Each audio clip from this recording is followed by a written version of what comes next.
గుండీచ అనే దాని గురించి చెప్పుకుంటాం. భాగవతంలో శ్రీకృష్ణ పరమాత్మ బృందావనం అవి వదిలేసి మధురకు వెళ్ళిపోయాడు కదా కంసుడిని సంహరించడానికి. వెళ్ళిపోయిన తర్వాత మళ్ళీ పరమాత్మ రాలే.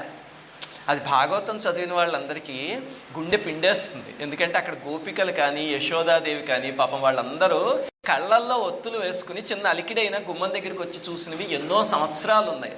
ఎందుకో పరమాత్మ రాలేదంటే ఆయన ఇంకా మధురలో ఉండిపోయాడు. అయితే ఒకసారి ఏమైందంటే గ్రహణం రోజు రథాల్లో స్వామి బలరాముడు సుభద్రాదేవి వాళ్ళందరూ కలిసి గ్రహణ స్నానం చేయడానికి ఆ ప్రాంతానికి వచ్చారు. దానినే ప్రతి సంవత్సరం ఇక్కడ రథయాత్ర కింద చేస్తారు.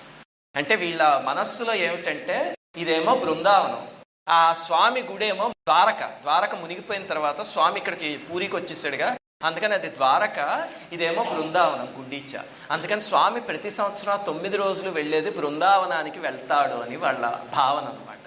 మరి అది బృందావనం అంటే ఆయనకి అక్కడ రేపల్లె బృందావనం అక్కడంతా నది ఆ ఇసుక అలవాటు కదా, అందుకని బయట అంత ఇసుకని మాత్రం అలా ఉంచేశారు. ఇప్పటికీ రోడ్డు కట్టకండి. వాళ్ళకి ఎంత విశ్వాసమో చూడండి. ప్రతి సంవత్సరం స్వామి అక్కడికి తన పుట్టింటికి వచ్చి 9 రోజులు అన్నయ్యతోనూ చెల్లెలతోనూ గడిపేసి మళ్ళీ వెనక్కి తన ఆలయానికి వెళ్ళిపోతాడు భార్య దగ్గరికి. అదే ఆ రథోత్సవం అనమాట. చాలా విచిత్రంగా. ఇప్పుడు ఆ రథోత్సవం గురించి చెప్పుకుందాం. ఎందుకంటే పూరి వచ్చాక పూరి ఆలయం మహాప్రసాదం ఎంత ముఖ్యమో రథయాత్ర అనేది అంత ముఖ్యం. రథయాత్ర ఆషాఢ శుక్ల ద్వితీయ నాడు జరుగుతుంది ప్రతి సంవత్సరం. గుర్తుపెట్టుకోండి ఇవన్నీ. ఎందుకంటే సరదాగా టీవీలో వస్తే అక్కడైనా చూసుకోవచ్చు, అదృష్టం. అయితే దానికి ముందు ఒక ప్రక్రియ జరిగి అప్పుడు రథయాత్ర మొదలవుతుంది. ఈ ప్రక్రియ కూడా ఎక్కడా ఉండదు. దాన్ని ఏమంటారంటే స్నానయాత్ర అని పిలుస్తారు. వినుంటారు మీలో కొంతమంది. అది ఎప్పుడు జరుగుతుందంటే జ్యేష్ఠ పూర్ణిమ రోజు జరుగుతుంది. ఆ రోజు ఏం చేస్తారు, గర్భాలయంలోంచి 3 పెద్ద మూర్తుల్ని తీసుకువచ్చేసి బయటకి, ఆనంద్ బజార్ ఉంది, మీరు ఆనంద్ బజార్లో భోజనం చేస్తే కనుక చేతులు కడుక్కోవడానికి ఒక ప్రదేశానికి వెళ్తారు. గుర్తుపెట్టుకోండి, ఆ ప్రదేశం పక్కనే ఎడం చేతి పక్క చూస్తే కొన్ని మెట్లు ఉంటాయి. తప్పకుండా ఆనంద్ బజార్ వెళ్తే ఆ మెట్లు పైకి ఎక్కండి. దాన్ని స్నానవేది అని పిలుస్తారు. ఆ స్నానవేది మీద 3 చిన్న వేదికల్లా ఉంటాయి. ఒక చోట పరమాత్మని, ఒక చోట సుభద్రాదేవిని, ఒక చోట బలభద్రుణ్ణి, ఒక చోట సుదర్శనుణ్ణి తీసుకొచ్చి పెడతారు అక్కడ ప్రతి సంవత్సరం. అసలు ఆ వేదికను ముట్టుకుంటేనే, అంటే స్వామి మూల విరాట్ వచ్చి అక్కడ కూర్చుంది అంటే ఎంత పవిత్రం ఆలోచించండి. అందుకని ఆనంద్ బజార్కి వెళ్ళి భోజనం చేస్తే కనుక చేయి కడుక్కోగానే పక్కనే ఉన్న స్నానవేది పైకి వెళ్ళండి. అక్కడ మెట్ల మీద కొంతమంది కూర్చుని ఉంటారు. ఆ 3 వేదికలకి నమస్కారం చేసుకురండి. అప్పుడు స్వామిని తీసుకొచ్చి జ్యేష్ఠ పూర్ణిమ రోజు అక్కడ తీసుకొచ్చి పెట్టి ఆయనకి 108 కలశాలతో స్నానం చేయిస్తారు చల్లటి నీటితో. ఆ కలశాలు ఎక్కడి నుంచి వస్తాయా నీళ్ళంటే, నిన్న మీకు శీతలాదేవి అని లోపల ఒక అమ్మవారి గురించి చెప్పి, ఆ అమ్మవారి ముందు ఒక బండ కింద సోనాకు అని ఉంది, దాంట్లో ఇప్పటికీ 3 బంగారపు వరలు ఉన్నాయి అని చెప్పాను కదా, అందులోంచి తీసుకొస్తారు. అది ఎంత విచిత్రమైన ప్రదేశం అంటే మీకు చెప్పా, పట్టపగలు ఎంత ఎండ ఉన్నా సరే శీతలాదేవి దగ్గరికి వెళ్ళండి, ఎయిర్ కండిషన్లోకి వెళ్ళినట్టు ఉంటుంది. అలాగే రాత్రి విచిత్రం ఏమిటి అంటే, అక్కడికి వెళ్ళండి, వెళ్ళి జస్ట్ ఆ గ్రిల్లోంచి ఇలా తొంగి చూడండి, భయం వేసి వస్తుంది అంతే. ఇంకా ఏ ఆలయం దగ్గర వేది, ఆ ఒక్క ఆలయం దగ్గర భయం వేస్తుంది. శీతలాదేవి కాపలా అనమాట. దాంతో వెంటనే 2 నిమిషాల గాబరా వచ్చేసి, బాబా ఇక్కడ వద్దురా బాబు పదండి ముందుకు వెళ్ళిపోదాం అని చెప్పి వెళ్ళిపోతారు. ఆ ఆలయానికి అలాంటి శక్తి ఉంది. పొద్దున్న ఒక రకంగా ఉంటుంది, రాత్రి ఒక రకంగా ఉంటుంది. చిన్న శీతలాదేవి ఆలయం కుదిరితే చూడండి రోజు. అక్కడి నుంచి 108 కలశాల్లో జలం తీసుకొచ్చి ఈ స్వామికి అభిషేకం చేయిస్తారు. చక్కగా వీళ్ళ ముగ్గురికి అభిషేకం చేసి తర్వాత గణపతి వేషం వేస్తారు. గణపతి వేషం అనమాట. అది ఎందుకంటే ఒక భక్తుడు, అతని పేరు గణపతి భాటియా అని, కర్ణాటక మహారాష్ట్ర బార్డర్కి చెందిన ఆయన. నేను ఇక్కడ గణపతి రూపంలో ఉన్నాను రా అంటే గంపెడు ఆశతో వచ్చాడు. వచ్చి చూసి ఎక్కడ గణపతి కనిపించాడు అని చెప్పేసి నిరాశపడి వెళ్ళిపోతుంటే అప్పుడు స్వామి కనిపించి, మళ్ళీ వెళ్ళి చూడవయ్యా స్నానవేది మీద అన్నారు. వెళ్ళి చూసేసరికి జగన్నాథ ప్రభు గణపతి స్వరూపంలో అతనికి కనిపించారు. అందుకని ఇప్పటికీ దానికి గుర్తుగా స్నానం చేయించే రోజు, స్నానం అయిపోయిన తర్వాత గణపతి వేషం వేస్తారు స్వామికి. ఆ తర్వాత ఏమవుతుంది విచిత్రంగాను, స్వామికి అమ్మ సుభద్రాదేవికి బలరాముడికి జ్వరం వస్తుంది. మరి చన్నీళ్లతో 108 కలశాలతో ఒక్కొక్కళ్ళు స్నానం చేస్తారు కదా, మనం 108 చెంబులతో పోసుకుంటే మనకి జలుబు చేస్తుంది కదా, అలాగే వాళ్ళకి జ్వరం వస్తుంది. నేను చెప్పాను కదా, ఇక్కడ ఉన్నది విగ్రహం కాదు, నిజంగా జగన్నాథుడు, ఆయనలో ఆత్మ. నిన్న చెప్పిన బ్రహ్మ పదార్థం అవి ఉన్నాయి. దాంతో స్వామికి జ్వరం వస్తే వెంటనే ఏం చేస్తారంటే అలంకరణలో అవన్నీ తీసివేసి ఆ వేషాలన్నీ మొత్తం వాళ్ళకి పాపం మఫ్లర్లు చుట్టేస్తారు. మనం జ్వరం వస్తే మంకీ క్యాప్ ఏదో పెట్టుకుంటాం చలికి, అలా వాళ్ళకి చలేసి వస్తుంది. వెంటనే అన్ని చుట్టేసి ఒక రకంగా తయారు చేసి వాళ్ళని అప్పుడు తీసుకువెళ్ళి ఒక చోట ఆలయంలో పక్కన పడుకోబెడతారు నేల మీద. ఆ 15 రోజుల పాటు ఇంక దర్శనం ఉండదు. పూరిలో మీరు కానీ జ్యేష్ఠ పూర్ణిమ రోజు వస్తే మూల విరాట్ను చూడొచ్చు. ఆ తర్వాత 15 రోజుల పాటు చూస్తే మీరు పూరీ క్షేత్రం మొత్తం ఖాళీగా ఉంటుంది, ఒక్క పురుగు కూడా ఉండదు అక్కడ. ఏమి తలుపులు తీరు అసలు, ఏమి షాపులు తలుపులు ఏమి ఉండవు అసలు. ఆలయం మొత్తం ఖాళీ అంతే. నైవేద్యం ఉండదు, ఏమి ఉండదు. స్వామి గర్భాలయంలో ఉండడు. గర్భాలయం పక్కన రహస్యంగా ఒక ప్రదేశం ఉంది కిందకి, అక్కడికి తీసుకువెళ్ళి అక్కడ పడుకోబెట్టేస్తారు స్వామిని. ఒక 15 రోజుల పాటు పడుకోబెట్టి రోజు భోగు పెట్టరు. ఆయన భోగు ప్రియుడు కదా, చెప్పని భోగు 56 ఏమి పెట్టరు, మందులు ఇస్తారు. ఆయనకి చేదుగా ఉన్న మందులు వేస్తారు స్వామికి. మనకి జ్వరం వస్తే ఎలాగో అలాగే చూస్తారు అనమాట. చూసి కొంచెం చివరికి వస్తూ ఉండేసరికి లోపల ఏం చేస్తారు, స్నానం చేస్తే ఆ మూర్తికి రంగులు పోతాయి. అంగరాగ విహీనుడు అంటారు. అప్పుడు మళ్ళీ తీసుకొచ్చి కొత్త రంగులు వేస్తారు. వేస్తే మెల్లిగా మందులు వాడి స్వామి 11వ రోజు 12వ రోజు కొంచెం బాగా తయారైతే పచ్చం పెడతారు. 13, 14, 15 అయ్యేసరికి పైకి లేస్తాడు ఆయన ఉత్సాహంగా. అప్పుడే కొత్త రంగులు వేసేస్తే కొత్తగా ఉంటాడు స్వామి. అప్పుడు రథయాత్ర ప్రారంభం. అప్పుడు ఏం చేస్తారంటే ఉత్సాహంగా, ఇంకా రథయాత్ర పూరిలో మాటల్లో చెప్పలేం మనం. కొన్నిసార్లు లక్షల మంది వస్తారు పూరి. అసలు పూరిలో మీకు ఎక్కడ నిలబడడానికి చోటు దొరకదు. రూముల సంగతి మర్చిపోండి. ఒక్కొక్క రూములో 15 మంది 20 మంది బ్యాగ్ పెట్టుకుని పడుకోవడానికి ఉంటే చాలు అనుకుంటారు రథయాత్ర సమయంలో. అసలు అక్కడ జగన్నాథ ప్రభువు మీద భక్తి చూడాలండి. టీవీలో చూడండి సారి, రథయాత్ర అప్పుడు చూడండి, మనస్సు పొంగిపోతుంది. ఏమిటంటే ఎండ, అది నేను చెప్పాను కదా, నేను ఆషాఢ మాసంలో జరుగుతుంది, బాగా ఎండగా ఉంటుంది పూరిలోను. ఉంటే అంత ఎండలో మిట్ట మధ్యాహ్నం 12ంటికి మొదలవుతుంది రథయాత్ర, మాడిపోతూ ఉంటుంది. జై జగన్నాథ జై జగన్నాథ అంటే ఇంకేం వినిపించదు. ఫైర్ ఇంజన్లలో నీళ్లు తీసుకొచ్చి వాళ్ళ మీద వర్షం వచ్చినట్టుగా అలా చల్లిస్తారు. సాయంత్రం అయ్యేదాకా జనం మీద, అన్ని లక్షల మంది మీద పాపం వర్షం వచ్చినట్టు అలా నీళ్లు చల్లిస్తూ ఉంటారు. ఇలా చల్లుతారు, వెంటనే ఆరిపోతుంది అంతే, ఒకే నిమిషం. అయినా సరే అంత ప్రేమతో జై జగన్నాథ అంటూ పాల్గొంటారు. చాలా బాగుంటుంది రథయాత్ర. అప్పుడు స్వామి మూల విరాట్లను తీసుకొచ్చి 3 రథాల్లో పెడతారనమాట. పెట్టి అక్కడి నుంచి ఈ గుండీచా ఆలయానికి తీసుకువెళ్తారు. ఇదిగో ఇవే ఆ 3 రథాలు. అందులో స్వామి రథం ఉంది కదా, జగన్నాథుడి రథం, ఆ రథాన్ని నందిఘోష్ అని పిలుస్తారు. బలభద్రుడి రథం ఉంది, దాన్ని తాళధ్వజము అని పిలుస్తారు రెండోది. మూడో సుభద్రాదేవి రథాన్ని పద్మధ్వజము అని పిలుస్తారు. ఇవన్నమాట 3 రథాలు స్వామిని తీసుకువెళ్ళేవి. అయితే ఈ రథాల్లో తీసుకువెళ్ళి గుండీచా మందిరానికి తీసుకువెళ్తారు కదా, అప్పుడు ఆ మందిరాన్ని అలంకరించి తెరుస్తారు. అంతకు ముందు వరకు మూసేసి ఉంటే మనం ఎప్పుడు గుండీచాకి వెళ్ళినా, ఇప్పుడు ఈరోజు మీరు వెళ్ళినా ఏం చేయాలంటే అక్కడ మూల ఇదిగో ఈ దేవతలు కనిపిస్తారు, స్వామి జగన్నాథుడు, వాళ్ళందరూ బయట కాంపౌండ్ వాళ్ళకి చెక్ ఉన్నాయి అనమాట. అక్కడికి వెళ్ళి దండం పెట్టుకోవాలి. లోపలికి మనం ఎలవ్ చేయరు కాబట్టి. ఇది వాయవ్యం మూల ఉంది గుండీచా ఆలయానికి. అందరూ ఇక్కడికి వెళ్ళి తప్పకుండా చెప్పులు విప్పి ఒకసారి జగన్నాథ స్వామి ఉంటాడు అందులో, తాకి నమస్కారం చేసుకోవచ్చు అంతే. లోపలికి మాత్రం వెళ్ళనివ్వరు. ఆ 9 రోజులు తెరిచి అప్పుడు లోపలికి వెళ్ళనిస్తారు. ఎందుకండి జనాలకు అంత ఆతృత అంటే 2 విషయాలు. మొట్టమొదటిదేమో జగన్నాథ స్వామి గర్భాలయంలో మూర్తులు వచ్చి రథం మీద కూర్చుంటున్నాయి, చాలా సంతోషం కదా, ఏ ఆలయంలో వస్తుంది అలాగా. రెండవది ఏమిటి అంటే ఈ ఆలయంలోకి హిందూవేతరులని లోపలికి రానివ్వరు అని చెప్పాను కదా, మహమ్మదీయులు ఎవరు.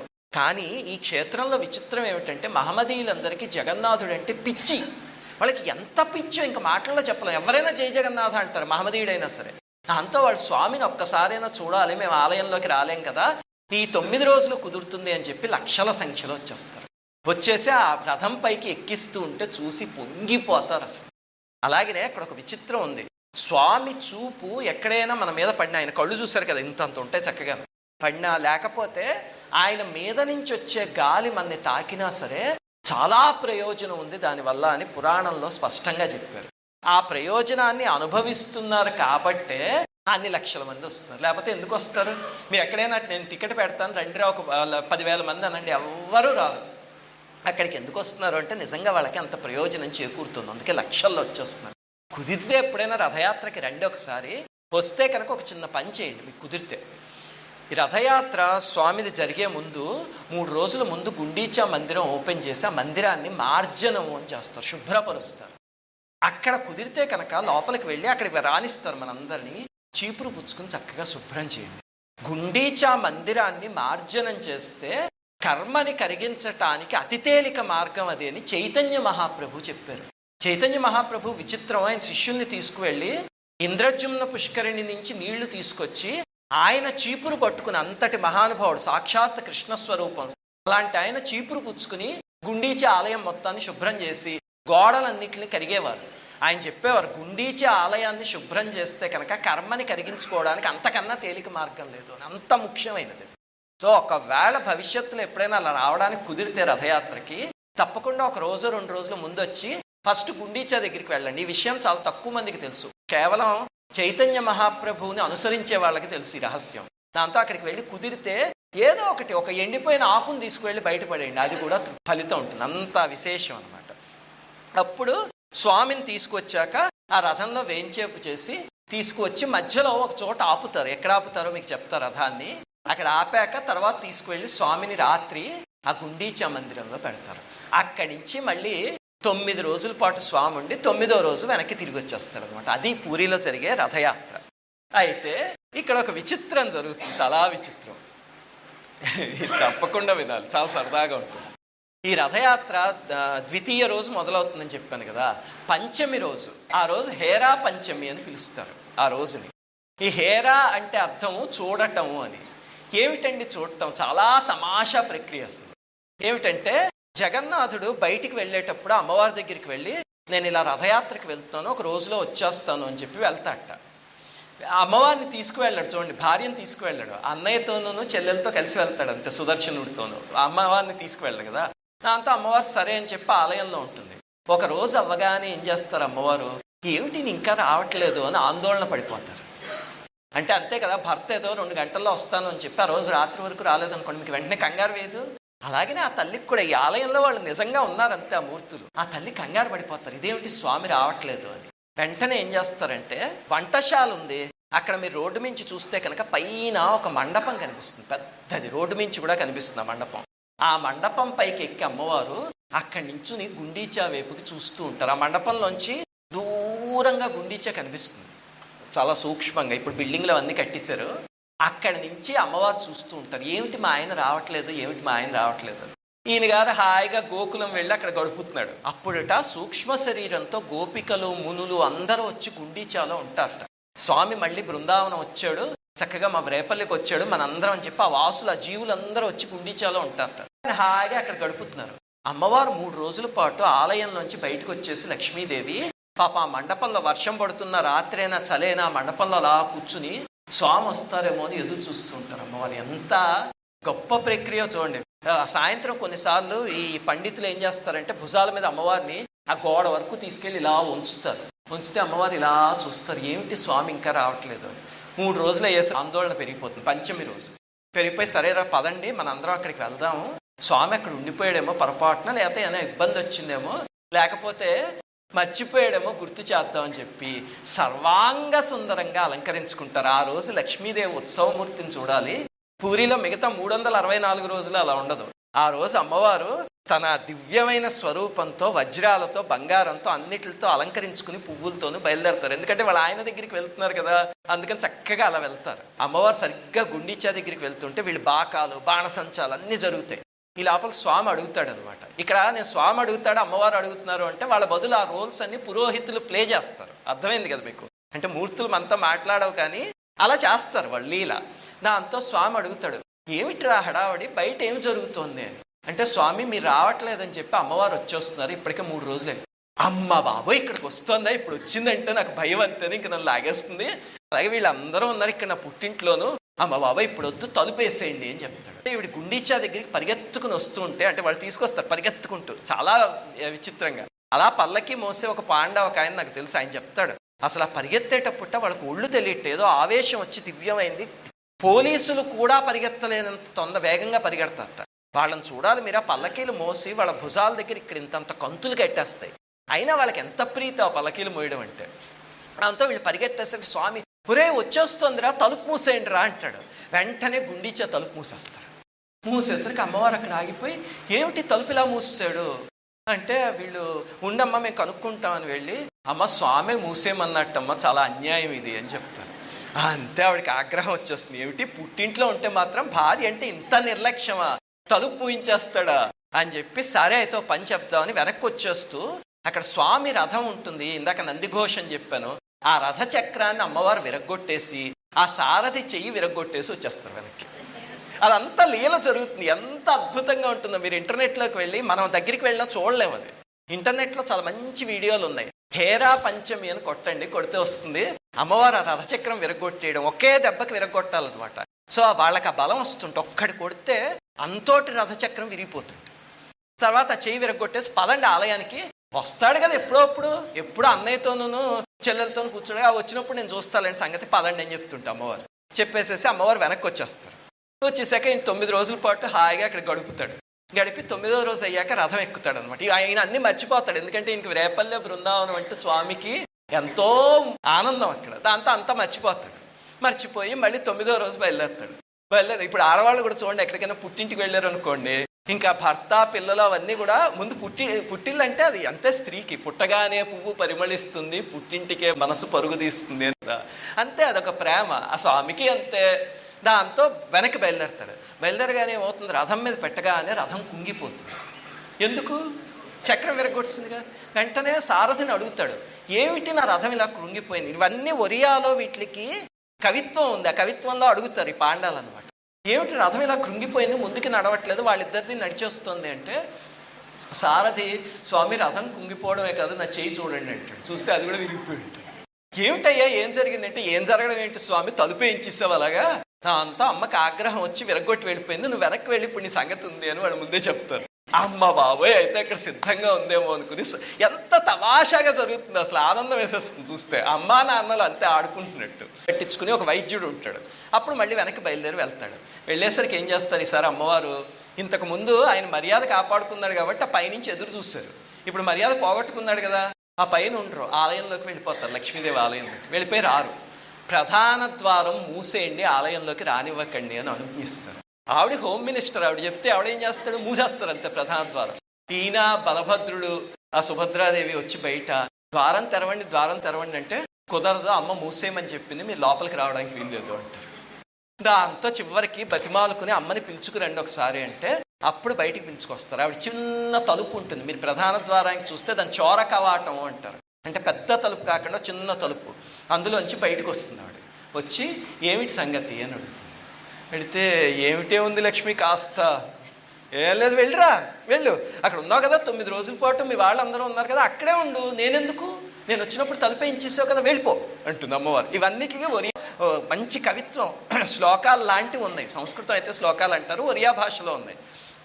అంటే లేదు, నువ్వు లోపలికి రానివ్వకపోతే ఎలాగా, నా బతుకేమిటి, నువ్వే రానివ్వాలి, నేను ఎక్కడికి వెళ్ళలేదు, నిజం చెప్తున్నాను, నీకు మంచి ముత్యాలు, నీకు హారాలు అవన్నీ కొని తెద్దామని వెళ్ళాను, నాకేం అక్కడ ఏం మోసేం లేదు, నేను అక్కడికి వెళ్ళా, నువ్వే మనసులో ఉన్నావు అని చెప్పి ఆ హారాలు అవన్నీ చూపిస్తే ఆవిడ, ఓహో వీటిని ముత్యాలు అంటారా, నాకు తెలియదే, జీవితంలో ఎప్పుడు నేను చూడలేదు, ఎందుకు తిప్పటం, లక్ష్మీం క్షీర సముద్రరాజ అని చెప్పుతుంటా. చెప్తే లేదు లక్ష్మి, నీకు నగలు తెచ్చాను అంటే, నగలు తెచ్చి ఎంత మంచి పని చేస్తారో, నేను పేద కుటుంబంలో పుట్టాను, నా దగ్గర బంగారం కానీ అవి ఏమీ లేవు, ఉత్తి పసుపుతాడు వేసుకుంటున్నాను, మీరు నగలు తెచ్చి నాకు వైభవం ఇచ్చారు అంటుంటే లక్ష్మీదేవి తెప్పటం స్వామిని. ఎందుకంటే అంగీకృత అఖిల విభూతి రపాంగలీల తల్లి అలా తెప్పుతుంది. ప్రణయ కలహం వాళ్ళిద్దరికి. ఇంకా అలా పరాకాష్ఠకి చేరిపోయి చివరికి వెళ్ళిపోండి మీరు, అక్కడికి వద్దు, వాళ్ళ దగ్గరికే పోండి, వాళ్ళు రానివ్వలేదు కదా మిమ్మల్ని, అక్కడ ఏ గోపికతో గడుపుతున్నారో ఎవరితో ఉన్నారో అక్కడికే వెళ్ళిపోండి అని చెప్పి తల్లి లోపలికి వెళ్ళిపోతుంది. దాంతో స్వామి కోపం వచ్చి, నువ్వైతే ఇంత పరుషంగా మాట్లాడుతున్నావు, మా గోపికల్ని నేను ఎన్నాళ్ళు వదిలేసినా వాళ్ళు పరుషంగా మాట్లాడలేదు, నీకన్నా వాళ్లే నయము అంటారు. అంతే అమ్మవారు అగ్గి మీద బుగ్గిలో అయిపోతుంది. ఏ ఆడదానికైనా ఆ మాట అన్నారంటే మాత్రం కోర్చుకో, తెలిసిందే కదా ఆడవాళ్ళందరికీ. అప్పుడు బలరాముడు వస్తాడు. చూడండి మన కుటుంబ వ్యవస్థని ఎంత అద్భుతంగా చెప్తున్నారు. బలరాముడు వచ్చి, తల్లి ఆగ్రహించకమ్మా, మరదలతో చెప్తాడనమాట. బావగారు వచ్చి, మేమే అక్కడికి తీసుకువెళ్ళాము గోపాలుణ్ణి, ఒక రోజులో వచ్చేస్తాను ఆయన బోల్డు సార్లు అన్నాడు, అందుకని మేమే తీసుకువెళ్ళాము, నువ్వు కాస్త అంగీకరించి లోపలికి రాని తల్లి అని బావగారు చెప్తారు.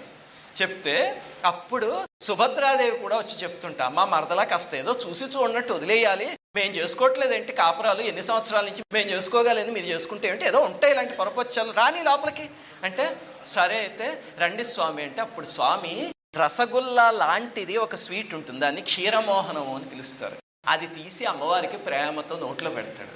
ఆవిడ తింటూ ఉంటే పాకం అది ఇలా కారుతుంది, అదంతా చూడటానికి ఎంత కమనీయంగా ఉంటుందో. అప్పుడు స్వామి బట్ట పెట్టి తుడుస్తాడు చక్కగా.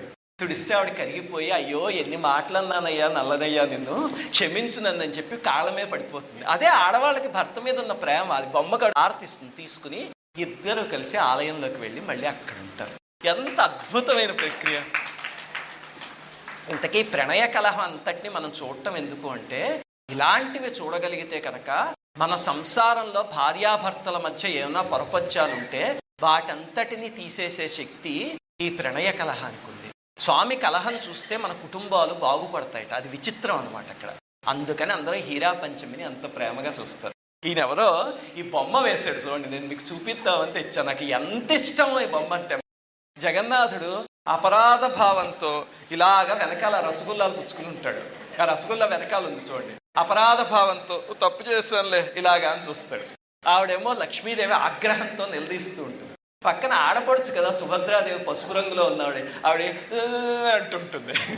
అంటే ఆ బాగుందిలే నీకు భార్య చేతుల్లో అని చెప్పి సరదా అనమాట. పక్కన బలరాముడేమో చూస్తూ ఉంటాడు, బాబు ఏమిటి ఇలా తిట్టేస్తుంది.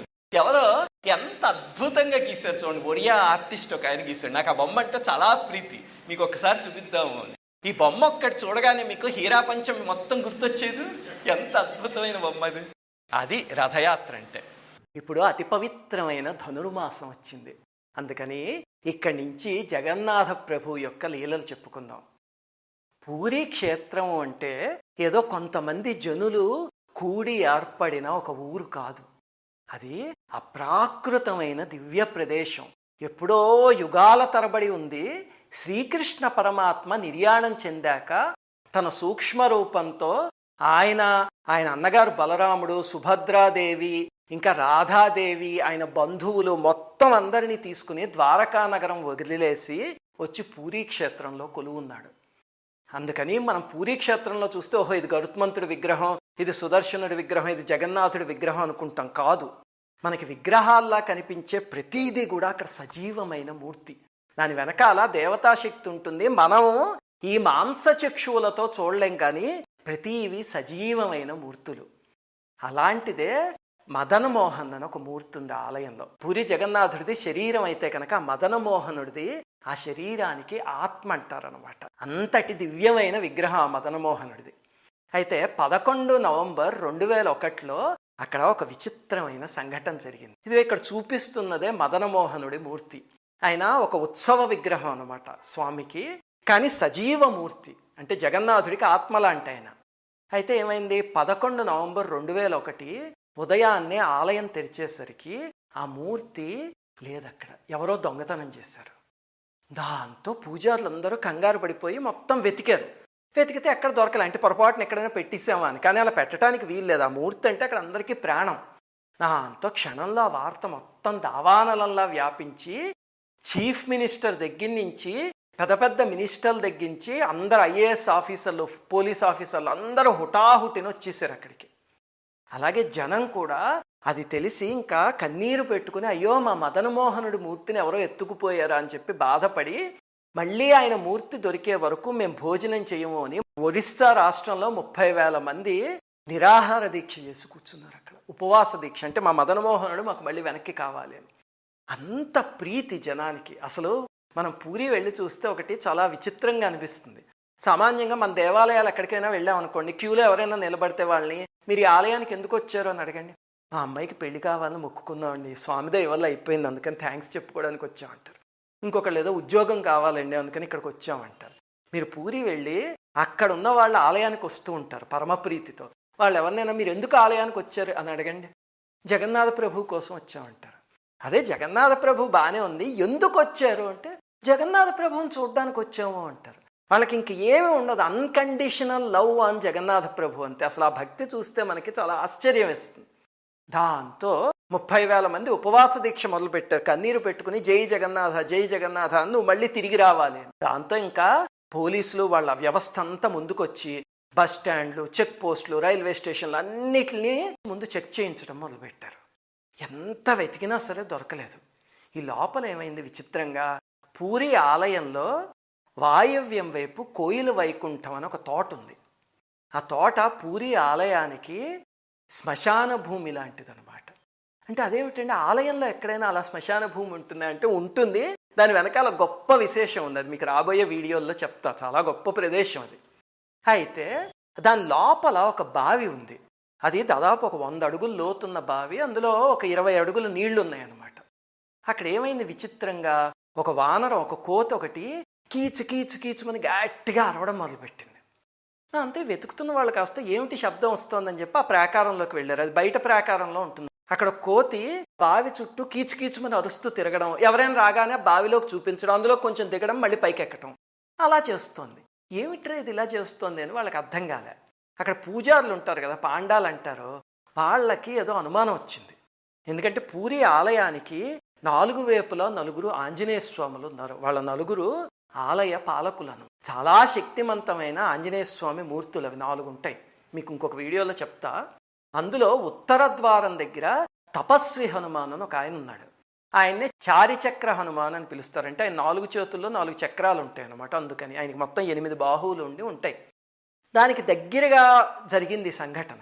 అయితే ఆంజనేయ స్వామి ఏదైనా సూచిస్తున్నాడేమో అని చెప్పి వెంటనే అక్కడ అజిత్ దాస్ అనే ఒక ఆఫీసర్ ఉన్నాడు. ఆయన మొత్తం పర్యవేక్షిస్తున్నాడు అనమాట. ఈ పాండాలందరూ ఆయన పిలిచి అదిగా బావి కేసు చూపించి ఆ కోతి ఇలాగ అరుస్తోంది, అందులో ఏదైనా మర్మం ఉందేమో కాస్త చూడండి, పరిశోధించండి అన్నారు. సరే కానీ బావిలో ఉంటుంది, అప్పుడప్పుడు కోతులు అలాగే చేస్తూ ఉంటాయంటే లేదు చూడండి మీరు అంటే ఆయన గమనించి చూసేసరికి ఆ కోతి ఆవేదనతో ఏదో చెప్దాము అని ప్రయత్నిస్తుంది. ఆ బావిలో ఏదో ఉంది అని చెప్పి చూపిస్తుంది. దాంతో ఆయనకు అనుమానం వచ్చి అయితే బావిలో ఏదో ఉందని చెప్తోందేమో, సరే అయితే పని చేద్దామని ఫైర్ డిపార్ట్మెంట్ వాళ్ళు ఉంటారు, వాళ్ళని పిలిచి ఈ బావిలో నీళ్ళన్నీ తోడేయండి. ఈ లోపల నాస్తికులు ఉంటారు కదా, వాళ్ళందరూ చేరిపోయి అనవసరంగా రిసోర్సెస్ అన్ని వేస్ట్ చేస్తున్నారు. కోతి చెప్పిన దాన్ని పట్టుకుని ఆంజనేయ స్వామి అనుకుని ఏదో పెద్ద మహిమ అనుకుంటారని చెప్పి వాదనలు మొదలుపెట్టారు. చివరికి తోడారు. తోడితే విచిత్రంగా అందులో మదనమోహన్ విగ్రహం దొరికింది. దాంతో బయటికి తీశారు. తీస్తే ఆయన హాయిగా అలాగే నవ్వుకుంటా, మదనమోహన్ చాలా చక్కగా ఉంటాడు, ఇంతంత కళ్ళుండి చిద్విలాసంతో ఉంటాడు అనమాట. అంతా ఆయన నవ్వుకుంటూ ఉన్నాడు మురళి పట్టుకుని. జనాలేమో కన్నీళ్లు కార్చేస్తూ జై జగన్నాథ జై జగన్నాథ అని దిక్కులు పిక్కటిల్లేలా అరిచారు. ఆంజనేయ స్వామి జగన్నాథుడికి పాలకుడు కదా, అందుకని జగన్నాథుడి మూర్తి పోతే మళ్ళీ ఆంజనేయ స్వామి దాన్ని దొరికేలా చేశాడు అని చెప్పి జనం ఆ లీల చూసి పొంగిపోయారు. ఆ తరువాత దొంగని పట్టుకున్నారు. మొత్తానికి ఎవరు దొంగతనం చేశారో వాళ్ళని. అందులో ఒక అతను బయట దేశానికి సంబంధించిన వాట, అతనితో కొన్ని కోట్లకి డీల్ కుదుర్చుకుని ఇంటి దొంగ ఒకడు చేసిన పని అనమాట ఇది. దాంతో అతను పట్టుకుని అసలు ప్రశ్నిస్తే అతను చెప్పిన విచిత్రం ఏమిటంటే, రాత్రి అందరి కన్ను కప్పి సీసీ కెమెరాల్లోనూ వాటిల్లోనూ పడకుండా ఆ విగ్రహాన్ని ఎత్తుకుపోయేట. మొత్తానికి 18 కేజీల మూర్తి. అయితే తీసుకుని ఆ ద్వారంలోంచి తప్పించేద్దామని బయటికి వెళ్తుంటే సరిగ్గా నేను ఇందాక చెప్పిన చారిచక్రి హనుమాన్ ఉన్నాడు, ఆయన దగ్గరికి వచ్చేసరికి విపరీతమైన బరువు పెరిగిపోయింది. ఆ విగ్రహం పెరిగిపోయి 18 కేజీల్లా కాకుండా ఏదో 200 కేజీలు ఉంటే ఎలా ఉంటుందో అలా మొయ్యలేని బరువు అయిపోయిందిట. అంటే మనకి పురాణాల్లో అణిమ లఘిమ మహిమ గరిమ ఇలాంటి శక్తులు చదువుతూ ఉంటామే, అష్టసిద్ధులు. మరి అష్టసిద్ధి నవనిధికే దాత అక్కడే ఉన్నాడు కదా, ఆయన చూసుకోవడం మాత్రం. దాంతో ఇతని బరువు మొయ్యలేక మళ్ళీ వెనక్కి తీసుకువెళ్ళాలంటే దూరం అని చెప్పి ఆ పక్కనే కోయల్ వైకుంఠలో ఈ బావి ఉంది, తీసుకువెళ్ళి అందులో పాడేశాడు అనమాట. దాంతో మొత్తానికి అది బయటకు వచ్చింది. ఈ వార్త టైమ్స్ ఆఫ్ ఇండియాలో వచ్చింది 13 నవంబర్లో. కానీ విచిత్రం ఏమిటి అంటే ఇదంతా వేశారు. ఆ కోయల్ వైకుంఠంలో బావిని మొత్తం నీరంతా బయటికి తోడేస్తే అందులో దొరికింది, మళ్ళీ ఆలయంలో తీసుకొచ్చి పెట్టారు అని. కానీ అందరికీ వచ్చే ఒక ప్రశ్న ఏమిటి అంటే, ఆలయంలో మొత్తం 11 బావులు ఉన్నాయి. ఉంటే ఆ బావిలో నీళ్లే తోడించాలని అసలు ఆఫీసర్కి ఎందుకు ఆలోచన వచ్చింది అనేది ఎవరికి అర్థం కాలే. ఆ తర్వాత అక్కడ లోకల్ పేపర్స్ ఉంటాయి, వాటిల్లో ఈ సంఘటన వచ్చింది అనమాట.